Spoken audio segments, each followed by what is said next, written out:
መላኩ ማርቆስ ሰሎሜና ሶፊያ ወደ ታች ወርደው ወደ መኪኖቻቸው ሲሄዱ ያልጠበቁት ነገር አጋጠማቸው።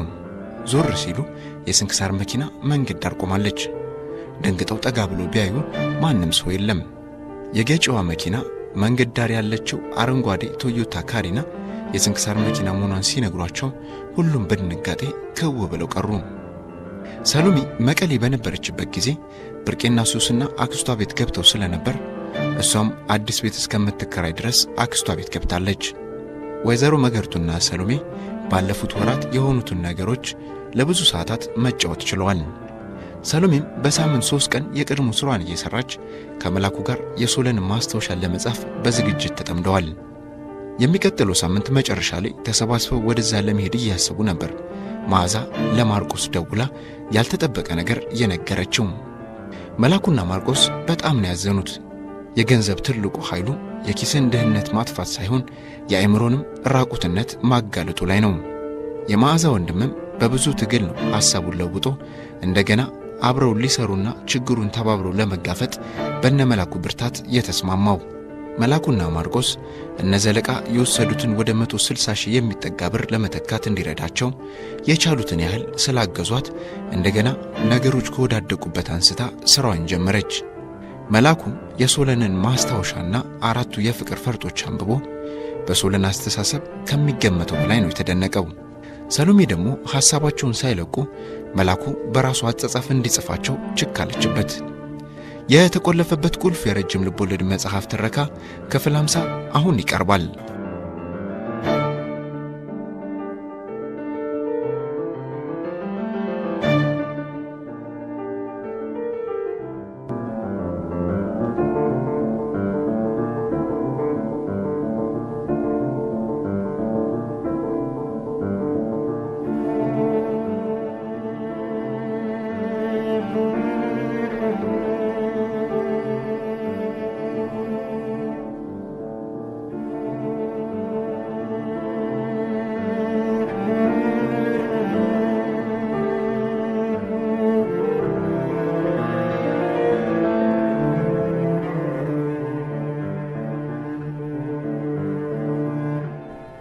ሴቶች ከወንዶች እኩል ናቸው ወይም አይደሉም የሚለው ነገር ብዙ ሰውን ያናቆረ ጉዳይ መሆኑ ይገርመኛል።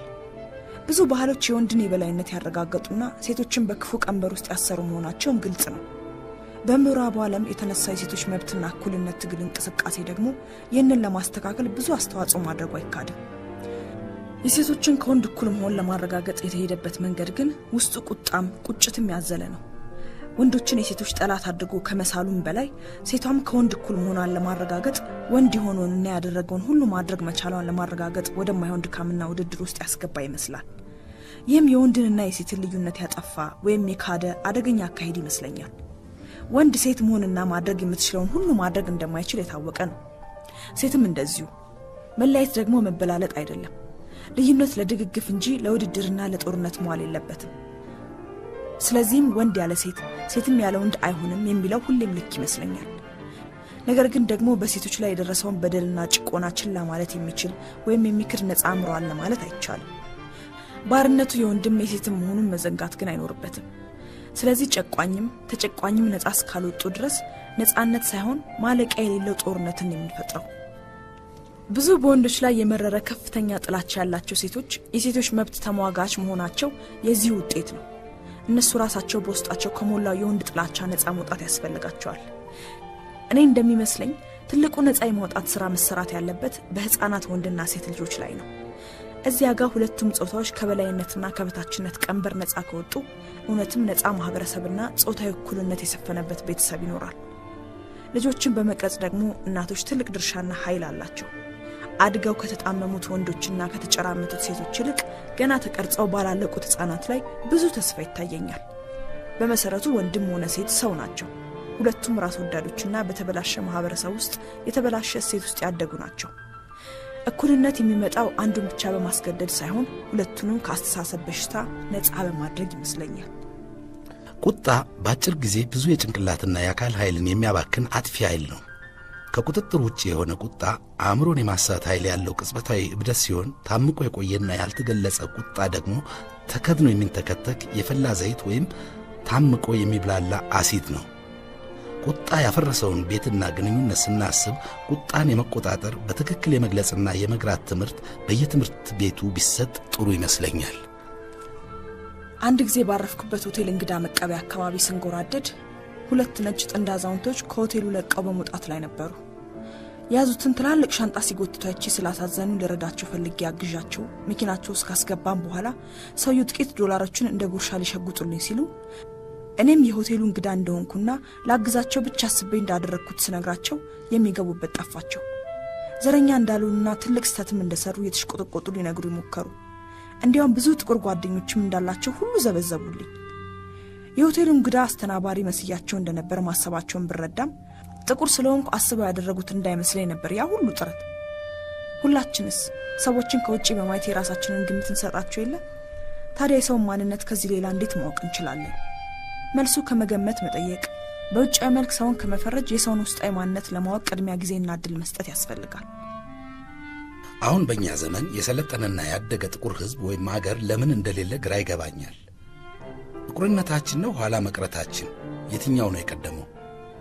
ማለቴ ኋላ ቀርነታችን አናዶን ጠቁረን ከሆነስ ብዬ ነው። ይሄ ቀልድ ነው። ግን በህንድም ሆነ በላቲን እንዲሁም በአፍሪካ ጥቁረት ለምን ይሆን እንዲህ ክስረት የሆነው?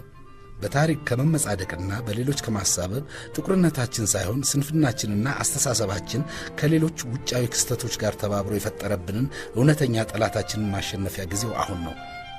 ጠላታችንም ስለ ራሳችንና ስለ ሌሎች ተቀብለን የገዙን ውሸቶችና ጨለምተኛ አስተሳሰባችን ነው እንጂ ውስጡ እኮ ሲታይ ሁሉም ሰው ቀይ ደምና ነጭ አንጎል ነው ያለው። ቀለምን ካየን ምን ነው እሱን አናይም? ሕይወት በደም አስተሳሰብን በጭንቅላት ውስጥ እንጂ በቆዳ ላይ አይደለምና። የተሳሳቱ ጥያቄዎች ትክክለኛ መልስ ያላቸው አይመስለኝም። ስለዚህ ለሰው ትልቁ ሀብትና ዕውቀት ትክክለኛውን ጥያቄ መጠየቅ መቻሉ ላይ ነው። ስለዚህ መልስ ያጣንላቸው ጥያቄዎች ሁሉ ከባድ ስለሆኑ ላይሆን ይችላል። ራሳቸው ጥያቄዎቹ ስለ ትክክለኛነታቸው ጥያቄ ውስጥ መግባት ስላለባቸው እንጂ። ይህም ሲባል መረሳት የሌለበት ጭራሽ አለመጠየቅ ከተሳሳተ ጥያቄ ይልቅ የከፋ መሆኑ ነው። እናቴ በጣም ጎበዝ ነርስ ናት። አንድ ጊዜ በዓመት በዓል ቀን ተረኛ ሆና ወደ ሥራ ልትሄድ ስትነሳ ሁላችንም ተማረን እንድትቀር ስንለምናት ያለችን ፈጽሞ አይረሳኝም። እኔ እኮ ተረኛ የሆንኩት ሰዎችን ለመርዳትና ከደረሰባቸው ስቃይ ነፃ ሆነው ወደ ቤታቸው እንዲሄዱ ለማድረግ ነው። ለዛውም ከ8 ሰዓት በኋላ ወደ ቤት ይመለሳለሁ። እስኪ አስቡ፣ ዛሬ በሽተኛ ለመሆን ተረኛ ሆነው በሕይወትና በሞት መካከል ያሉትን የሌሎች ልጆች ወላጆች ምናልባት ፈጽመው ወደ ቤት ተመልሰው ሌላ ዓመት በዓል ላያከብሩም ይችላሉ ነበር ያለችኝ። ሁላችንንም የለወጠ አባባል ነበር። እናቴ የምትገርም ደግ ሰው ናት። በእርግጥ ታመው የተሻላቸው ሲያመሰግኑ ያልታመሙት ለምን ይሆን የሚያማርሩት? በሕይወትና በሞት መካከል ያሉት አንድ ተጨማሪ ደቂቃ ለመኖር ባለ በሌላ ኃይላቸው ሲፍጨረጨሩ፣ በሕይወትና በጤና ያሉት ግን ሞትን የሚያስመኛቸው ምክንያት ግን ሁሌም ይደንቀኛል። አንዳንድ ሰዎች አበሻ ባዶ ኩራት ነው ያለው እያሉ በአበሻነት መኩራትንና ቀና ብሎ መሄድን እንደ ክፉ ነገር ያዩታል። እኔ ግን በአበሻነታቸው የሚያፍሩና አበሻ መሆናቸው እንዳይታወቅባቸው በሚጥሩ ሰዎች ነው ግራ የምጋባው። ኩራታችን ሌላውን ሲያስንቀን ሌላ ጉዳይ ነው፣ ወይም ያልሆነውን እንደሆነንና የሆነውን እንዳልሆነን ሲያስመስልብን። ግን ሰው በማንነቱ ጤናማ ኩራትና ደስተኛነት ሳይሰማው የትም ይደርሳል የሚል እምነት የለኝም። እኔ ለምሳሌ አበሻ ባልሆን የተሻለ ሰው ሆኜ ልፈጠር እችል ነበር የሚል እምነትም ምኞትም የለኝም። አበሻነቴን ከነበሽታውና ከነበረከቱ ተቀብየው በአበሻነቴ መሆን የሚችለውን ሁሉ ለመሆን ተግቼ መስራት ነው ምርጫዬ። አበሻ ባይኖር ይቻለም ጎዶሎ መሆኑ አይቀርም። አሁንም አበሾች መሆን ያለብንን ሁሉ እንደሚገባው ስላልሆንን ይቻለምና የሰው ዘር ሁሉ የቀረበት አንዳች እንዳለን የማምነው። በረሃባችንና በሰቆቃችን ይህንን ያህል መታወቅ ከቻልን በስኬታችንና በብልጽግናችንማ ስንታወቅ እንዴት ይሆን? አበሻ መሆኔንም ሆነ አበሾችን በጣም ነው የምወደው። ጥቁር አይደለንም የሚለውን አባባል ግን ያልሆነውን ነጭነት መመኘት ስለሚመስለኝ ብዙም አይዋጥልኝም። ነጭም ቢኮን የሚፈጠር ነገር የለም። ዋናው ነገር የሆነውን በሚገባ ሆነን መገኘቱ ላይ ነው።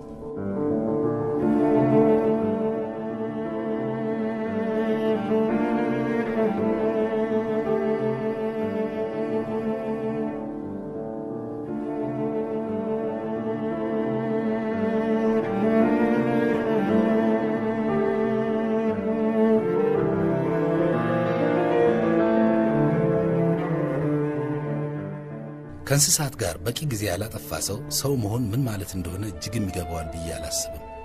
በእንስሳት ውስጥ ያለውን ንጽሕናና ተፈጥሯዊ ሥርዓት ልብ ላለው ብዙ ያስተምራል።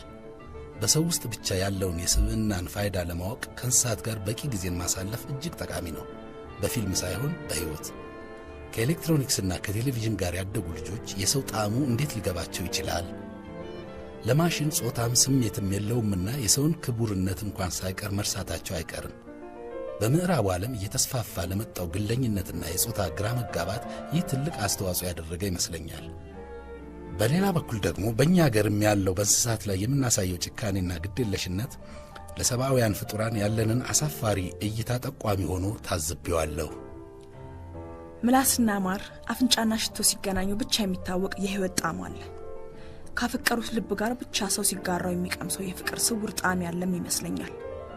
ለማፍቀር የተሰራው እኛነታችን ይህንን በተቃራኒ ጾታ ውስጥ ተሰውሮ የተቀመጠልንን ውድ ማር ሳይቀምስና ከመዋደድ በሚፈልቀው የፍቅር ሽቶ ሳይታወድ ቢቀር ሊገመት የማይችል ኪሳራ ከደረሰበት ነጋዴ የማይተናነስ ይመስለኛል። ዓይን ለብርሃን፣ ጆሮ ለድምፅ፣ ልብም ለፍቅር ነውና የተፈጠሩት። ጥላቻ የሞላው ልብ ደግሞ በሬት እንደተሞላ አፍ፣ የተበላሸ ሥጋ እንደተቀባ አፍንጫና በድቅድቅ ጨለማ እንደተከበበ ዓይን ነው። አገር የሌለው ሕዝብና ቤተሰብ የሌለው ሰው አንድ ነው። ቤተሰቦች የሰው ስብስብ እንደሆኑ ሁሉ አገርም የቤተሰቦች ስብስብ ናት። የቤተሰብ ጥንካሬው አባላቱ ሲሆኑ የአገር ጥንካሬ ቤተሰቦች መሆናቸው መረሳት የለበትም። ሰው ሲበላሽ ቤተሰብ ይበላሻል፣ ቤተሰብም ሲፈርስ አገር ይናዳል። ስለዚህም አገርና ቤተሰብም ሲበላሹ ጥፋቱ ተመሳሳይ ይመስለኛል። ለዚህ ነው ሰው የትም ሆኖ ቤተሰቡን ደግሞም አገሩን የማይረሳው። በእርግጥ ሰው ያለ አገርም ያለ ቤተሰብም መኖር ይችላል። ይህ ኑሮ ከተባለ አገርና ቤተሰብ ባይኖር ዓለም ምን ትመስል ይሆን? ከሁለቱ አንዱን ምረጥ ብባል የሚቸግረኝ ቢሆንም ቤተሰቤን በምንም የምለውጥ አይመስለኝም። ቋንቋ እጅግ ከሚያስገርሙኝ ነገሮች አንዱ ነው። ሕይወትን ያለ ቋንቋ ሳስበው ምን ሊሆን እንደሚችል ማሰብም ነው የማልችለው። ለማሰብም እንኳን ቋንቋ ያስፈልጋል እኮ። የሰውም ሆነ የማህበረሰብና የአገሮች አቅምና ኃይል ከቋንቋቸው በላይ ሊሆን አይችልም። ለምሳሌ የጽሑፍ ቋንቋ እንኳን የሌላቸው ሕዝቦች በአብዛኛው ኋላ ቀር ናቸው ማለት ይቻላል። እንደ ግሪክ፣ ላቲን፣ ዕብራይስጥና እንግሊዘኛ የቋንቋቸው ብልጽግና ተናጋሪዎቹን ሕዝቦች ብቻ ሳይሆን ሁላችንንም እንዴት እንደሚገዛን ማወቁ ከባድ አይደለም። የአማርኛ አቅም ለምሳሌ ከሀገራችን አይዘልም። የአማርኛ የመግለጥ አቅም ከጀርመንኛ በጣም ያንሳል። ይህም የተናጋሪዎቹን አስተሳሰብ አቅም ያሳያል እንጂ ቋንቋው በራሱ የፈጠረው ነገር አይደለም። አገር ስታድግ ህብረተሰብም ሲበለጽግ ቋንቋው አንዱ መለኪያው ነው።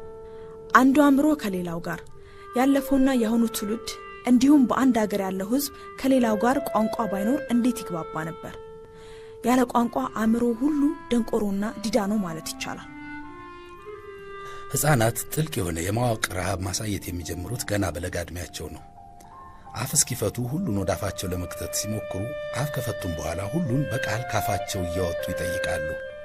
ይህንን ሁሉ ግን ገና ከፍ ሳይሉ ትምህርት ቤት የሚባል ሰው በላ ድርጅት ውስጥ ገብተው ይነጠቃሉ። የማይጠይቁ አላዋቂዎች ትልቅ ሰው ተብለው ዲግሪ ጭነው ቢሮ ውስጥ ተኮፍሰው የሚውሉ እኛን የሚመስሉ ይሆናሉ። ከዚህ አእምሮ በላ ድርጅት ፈጣሪ ረድቷቸው ሳይኮላሹ ያመለጡት ብቻ ህብረተሰብን የሚቀይሩ ዓለምን የሚጠቅሙ ሆነው ይወጣሉ። ጎበዝ ወላጅ ማለት ልጆቹን ትምህርት ቤት ከሚባለው ጸረ ጭንቅላት ድርጅት መታደግ የቻለ ብቻ ነው። ብዙ አስተማሪዎች ጭንቅላታቸውን ያጡ ጭንቅላት ቆራጮች ናቸው ቢባል እንደ ስድብና ክፋት መቆጠር ያለበት አይመስለኝም። ይህንን ያስባለኝ ልጅ ትምህርት ቤት ተልኮ ጭንቅላቱን ተነጥቆ መጽሐፍና መረጃ ተሸክሞ በዓመቱ መጨረሻ በከፍተኛ ውጤት ወደሚቀጥለው የውድቀት ደረጃ ቢያልፍ ምን ይጠቅማል ለማለት ነው። ይህ ማለት ግን ልጆች አይማሩ ማለት ሳይሆን በትክክል ይማሩ ነው። ሁላችንም ቢሆን ትምህርት ቤት በመሄዳችን አይናችን በርቷል፣ ዕውቀትም ገቢተናል፣ ዓለምን ተረድተናል። ግን ደግሞ ትምህርት ቤት ያጠፋብንን የፈጠራ ብርሃናችንን አይነ ልቦናችንን ማን ያስመልስልን ይሆን? ሞት ግን ምንድን ነው? የማይለመድ የማይዳሰስ ሞትን ለማቆም ካልሆነም ለማዘግየት የሚደረግ ነገር የለም። ሞት መለየት መሆኑ ከባድ እንደሚያደርገው ግልጽ ነው። በተጨማሪም የምንሞትበትን ቀንና ሰዓት አለማወቃችን ነው ሞትን ምስጢር የሚያደርገው። ተሄዶ የሚመጣበት የደርሶ መልስ ትኬት ያለው ቢሆን ምናልባት ያንን ያህል ግራ ያጋባም ነበር። ወይስ ለመሞት ስላልተፈጠረን ይሆን ሞትን እንደሸሸን የምንሞተው? ከሞተም በኋላ ሰው ሕይወት ቢኖር ብሎ ይናፍቃል፣ ስቃይ ቢኖር ይሆን ብሎ ይሰጋል። ይህም የጽድቅንና የኩነኔን ጉዳይ በቀላሉ የማይተው ጉዳይ ያደርገዋል። ሰው በምድር የሚኖረው ሕይወቱ ከሞት በኋላ ላለው ሕይወት ዋጋ እንዳለው ያስባል። ሞት የሕይወት መቋረጥና አደጋ ብቻ ሳይሆን ራሱ የሰው ጠላትና የሰው ሌባም ተደርጎ ይወሰዳል። ሞት ባይኖርስ ሕይወት ምን ይሆን ነበር? በተለይ ሁሉ ስቃይና በሽታ ባለበት ዓለምና ሰው እንዲህ ራስ ወዳድና ክፉ በሆነበት ዓለም ውስጥ ሰው አለመሞቱ ከሞት አይከፋም ብላችሁ ነው? ጦርነትስ ሲኖር ይሆን? ሞት ባይኖር ማንስ ያሸንፍ ነበር ታዲያ? ሞት ባይኖር ፍቅርስ ምን ይመስል ነበር? ግን ሞት ባይኖር በእርግጥ ኖሮ ምን ይመስል ይሆን ነበር የሚለውን ለማሰብም አዳጋች ነው። አሁን ሞት አለና። በትንሽ መጀመርና ትልቅ ማለም አንዱ በአንዱ ውስጥ የተደበቁ የስኬት ምስጢሮች ይመስሉኛል። ትልቅ ህልም ይዘው አንድም ሳይሰሩ የሚሞቱ ሰዎች የውድቀታቸው ምስጢር ብዙ ጊዜ ትልቁን ህልማቸውን በሚመስል ወይም ለዛ በሚያዘጋጃቸው ነገር ላይ ያጠፉት ጊዜ ስለሌለ ነው። በትንሽ ነገር ላይ ተጣብቀው እንደማቀቁ የሚሞቱትን ብዙ ሰዎች ትልልቅ ነገር ሊሰሩ እንደሚችሉና እንደሚገባቸው ማመን ስለሚሳናቸው ነው። ሌላው ቁልፍ ግን ሰዎች ባላቸው ነገር አሁኑኑ ከመጀመር ይልቅ ነገን ሲጠብቁና የተሻለን ቀን ሲናፍቁ እድልም ዕድሜም ያመልጣቸዋል። በትንሽ አሁን መጀመርና ለትልቅ ነገር እየተዘጋጁ ለነገ ማቀድ በእርግጥም ጥበብ ነው። እውነት ነው ብሎ ያመነበትን ሙሉ ለሙሉ ሳይሸራረፍ የሚኖርና የሚናገር ሰው ሐቀኛ ይባላል። ሐቀኛ ሁሉ ግን እውነተኛ ነው ለማለት የሚቻል አይመስለኝም። እውነተኛ የሚባለው ለራሱም ለእውነቱም ሐቀኛ የሆነውን ነው። ለምሳሌ ድንቹን ከልቡ አምኖ ፓፓያ ነው የሚል ሰው ሐቀኛ ቢሆንም እውነተኛ ነው ልንለው ግን አንችልም። እውነተኛ ሆኖ ግን ሐቀኛ ለመሆን አይቻልም። እውነት በሁኔታዎችና ከጊዜ ጋር የማይለዋወጥ በፍጽምና ራሱን ችሎ የሚኖር ወስንና ገደብ የሌለው የውበት የእውቀትና የሕይወት ሁሉ ምንጭና መለኪያ ሲሆን፣ ደረቅ ሐቅ ግን ውስን አእምሯችን የተረዳው ከፊል እውነት ነው። ከሁኔታ ሁኔታ ከጊዜ ጊዜና እውነታ ልንለው እንችላለን። ከጊዜ ከቦታና ሁኔታ ሁሉ በላይና ውጪ ስንሆን ብቻ ነው እውነታችን ከእውነቱ ፍጹም የሚገጥመውና የሚመሳሰለው። ይህን ደግሞ ከፈጣሪ ውጪ ማንም ሊሆን አይችልም። ስለዚህም እውነቱ ሳይሆን እውነታችን ሊለያይና ሊቀያየር እንደሚችል በመረዳት ተሳስበንና ተረዳርተን አብረን በመኖር ወደ እውነቱ ማለቂያ የሌለውን ጉዞ አብረን ማዝገም እንችላለን ብዬ አስባለሁ። አብሮ ከመብላት ይልቅ አብሮ መስራት መቻል ብስለትን ይጠይቃል። በሰው ሐዘን አብሮ ከማልቀስ ይልቅ በሰው ደስታና ስኬት አብሮ መደሰት የትልቅነትና የቅንነት ምልክት ይመስለኛል። ምቀኝነት አብሮ መስራትን ሲከለክል፣ ክፉ ቅናት ደግሞ ለሌላው እንዳንደሰት እንቅፋት ይሆንብናል። ምቀኝነት አብሮ መስራትን ሲከለክል፣ ክፉ ቅናት ደግሞ ለሌላው እንዳንደሰት እንቅፋት ይሆንብናል። ሰዎች በበታችነት ስሜት የሚያሳዩት ባህሪ ከትህትና ጋር በቀላሉ ሊያምታታ ይችላል። በትዕቢትም ተወጥሮ የበላይነት ስሜታቸው የነፋፋቸውን ሰዎች በራሳቸው የሚተማመኑ ጠንካራ ሰዎች ሊመስሉ ይችላሉ። የበታችነት ስሜት ቆስሎ የተሰባበረ ትዕቢት ሲሆን፣ ትዕቢት ደግሞ እንደ ተወጠረ ፊኛ ጥቂት ነገር ጠቅ ብታደርገው የሚፈነዳ በፍርሃትና በባዶነት የተሞላ ማንነት ነው። ትህትና ራስንም ሰውንም በተገባው ደረጃ ማየትና ለራስም ለሰውም ትክክለኛውን ክብር በመስጠት ከሌሎች ጋር ራስን ከማነጻጸር ተላቆ ሰው ከራሱ ችሎታና ራዕይ ጋር በመወዳደር የተረጋጋ ኑሮ መኖር ሲችል የሚያሳየው ባህሪ ነው። ብዙ ሰዎች ባህሪና ችሎታ ግንኙነት የላቸውም ብሎ ማሰባቸው ትክክል አይመስለኝም። ለምሳሌ ይህ ውሃውን የያዘው ጠርሙስ ከውሃው ጋር ያለው ግንኙነት ያን ያህል ጠቃሚ አይደለም እንደማለት ነው። ይዘቱ ኮንተንት በመያዣው ኮንቴነር በብዙ መንገድ ይወሰናል። ለምሳሌ የመያዝ አቅሙ ካፓሲቲ ጭላጭ ውሃ ብቻ መያዝ የሚችል ዕቃና 100 ሊትር ሊይዝ የሚችል እኩል አይደለም። ውበቱ ቢዩቲ በወርቅ ብርጭቆ ወይም በቅል ሽክና መጠጥ ቢሰጠን እኩል ደስታ አይሰማንም። ንጽህናውና ጥራቱ ኳሊቲ ኤንድ ፒዩሪቲ በቆሻሻ ዕቃ ተቀርቶ ንጹህ ውሃ ቢሰጠን ልዩነቱ ሰፊ ነው። እንዲሁም በጥቅም ላይ ለመዋል ማስቻሉ ዩዘቢሊቲ እንደ ወንፊት በሚያፈስ ወይም በታሸገና ከጠብታ በላይ በማያሳልፍ ዕቃ የቀረበ ውሃ እንደሌለ ነው። ይህ ሁሉ ከይዘቱ እኩል መያዣውም አስፈላጊ እንደሆነ ነው የሚያሳየው። ታዲያ የሰውን ችሎታ ኮምፒተንስ፣ የሚሸከመውን ባህሪ ካራክተር እንዴት ነው አስፈላጊነቱን ለማየት የሚያዳግተው?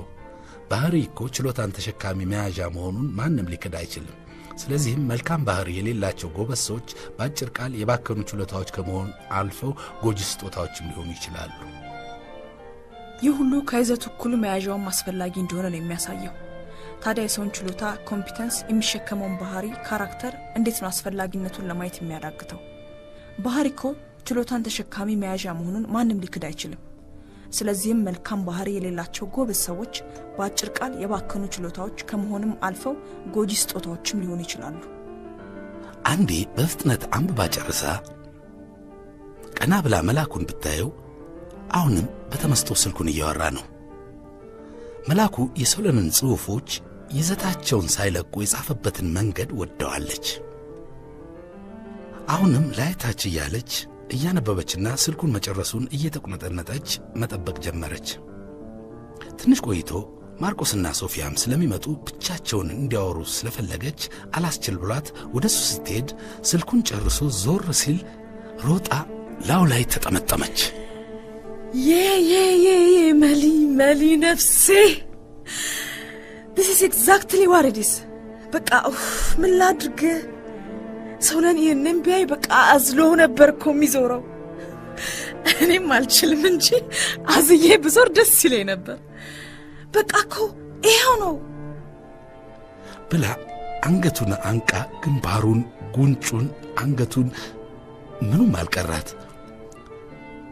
ሰው በመሳም ቢያልቅ ትጨርሰው ነበር። ኧረ በእናትህ ሰሌ እኮ ገና ድራፍት ነው። ይህንን ያህል ጥሩ ነው እንዴ ደግሞ ብሎ ተገርሞና ፈዞ ሲያያት አንተ ድራፍትን ጠጣ የኔ ፍቅር። this is the thing። አሁን በቃ ወደ 4 ፈርጦችና የቀረውን የሶሎንን ታሪክ መስራት ብቻ ነው። በቃ ምን ልበል የኔ ጎፈሬ፣ መጽሐፉ ሳያልቅ ሰርግ የለም። ቀለበት አልፈልግም። መሊ የሶሎን ማስታወሻን እንደ ቀለበት ልትሰጠኝ ትችላለህ? ወይኔ ሶሎሜ የሚያደርጋትን ያሳጣት። መጽሐፉ ተጽፎ የሚሆነውን ለራሷ ባይነ ልቡናዋ እያየች ከዛም ቁጭ ብለው አንድ ባንድ እያነበቡ ሲያወሩና አልፎ አልፎም ሲከራከሩ እነ ማርቆስ መጥተው ውይይታቸውን ተቀላቀሉ።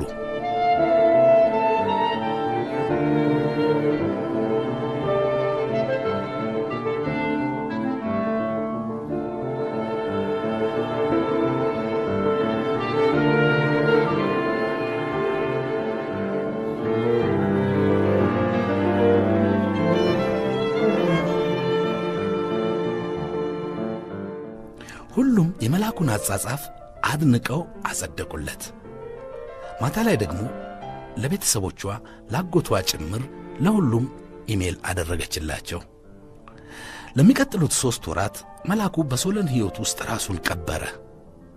የቱ የሶሎን የቱ የመላኩ መሆኑ እስከማይለይ ድረስ የሶሎን ሐሳብና የመላኩ ብዕር ተዋሃዱ። መላኩ ሶሎን የጻፋቸውን ሁሉ ደጋግሞ አነበባቸው። ከሕፃንነቱ ጀምሮ የነበሩትን ፎቶዎች ሁሉ አጠናቸው።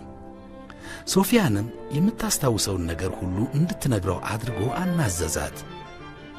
ሰዓሊ በመሆኗ ያለ ፎቶ ድጋፍ ሁሉንም ነገር ልቅም አድርጋ የስሜት አኳያውን እየጨመረች ተረከችለት። የሶሎሜን አክስትና አያትም የሚያውቁትን ሁሉ እንዲነግሩት እስኪታክታቸው ድረስ አዋራቸው። የቀረው አሁን የሶሎንን ወላጆችና ሕያውን ከ2 ሳምንት በኋላ ሲገቡ ጠብቆ ከነሱም የሚችለውን ያህል ተጨማሪ መረጃ መሰብሰብ ነው። ከዛም በአጭር ጊዜ መጽሐፉን መጨረስ ነው እቅዱ። የሶሎሜ ወላጆችና ሕያው ሊመጡ 3 ቀን የቀራቸው። ሶሎሜ የምትወደውን የቀለበት አይነት በራሱ በመላኩም በሶፊያም በኩል በጥንቃቄ ካጠና በኋላ ማርቆስ ከዱባይ ይዞለት መጥቷል። መላኩ ያንን ሳምንት ለሥራ ድሬዳዋ ሄዶ የነበረ ሲሆን ቅዳሜ ከሰዓት ነው አዲስ አበባ ለመግባት ያቀደው። ቅዳሜ ጠዋት ደግሞ ሶፊያና ሶሎሜ ዘና ለማለት ኩሪፍቱ መዋል ስላሰቡ ረፋዱ ላይ ማርቆስ እዛው አድርሷቸው ጉዳይ ስለነበረው እሱ ወደ አዲስ አበባ ተመለሰ። እዛው እንዲጠብቁትና አብረው ራት በልተው ማታ አንድ ላይ እንደሚመለሱ ተስማምተው አንዴ ስፓ አንዴ ዋና ሲሉ ቀኑን እዛው አገባደዱት። ወደ ማታ ፀሐይ ልትጠልቅ ገደማ በሐይቁ ላይ የፈጠረችው ውበት፣ አጠቃላይ የግቢው ድባብና ለዛ፣ አንዳች ውስጣዊ ደስታና ጣፋጭ ናፍቆታዊ ጉጉት በሰው ነፍስ ላይ መዝራት ጀምረዋል። ሰሎሜ ይህንን ውበት ከማንም በላይ መላኩም ኖሮ አብረው ቢቋደሱት ልቧ ተመኘ። መጣው እስኪ መታጠቢያ ቤት ደርሼ ሳሊ ብላ ሶፊያ ስትሄድ ሰሎሜም ሹው የሚለውን ነፋስ እየተቀበለች በየመሃሉ አይኗን ገለጥ ከደን እያደረገችና መላኩን እያሰበች በጸጥታው ውስጥ በሐሳቧ መዋኘቷን ቀጠለች። ከኋላዋ የሚራመድ ሰው ድምፅ ብትሰማም ሶፊያ ስለመሰለቻት ለማየት ግድም አላላት።